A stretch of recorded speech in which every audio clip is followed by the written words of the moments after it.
Apple বিড়ি packet থেকে একটা বিড়ি মারছি। বিড়িটা খায়া মজা পাবো, মজা। এখানে তো খাওয়া যাবে না, একটু জঙ্গলের দিকে যাই, একটু জঙ্গলের দিকে যাই। একটা দেখা যায় লোক, ওখানে যা দেখি একটা গ্যাস লাইট পাওয়া যায় নাকি। চাচা গ্যাস লাইট দাও তো। কেডা রে? ভাইস্তে তুই? তোমরা ভাইস্তে তুই? তুই কেডি? তুই কেডি? এত হাতত দাম কি? দেখাম এইটা হিরে বিড়ি কিনা, তুই বিড়ি খাস কিনা? আমি গ্যাস লাইট ধরছি, জঙ্গলে আগুন ধরাতো না, আগুন। তাহলে বিড়ি কিসের জন্য?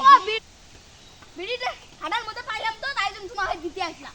এটা তোমরা খান, হ্যাঁ মজা হবে, মজা। এত মজা পাওয়া যাবে নে, তো কত টাকা দেব তখন। মনে এই 5 টাকা একটা দিন মোক 5 টাকা দে। মনে আর তো জীবনে দিবে না, মুই তো কাজ জীবনে দিবে না।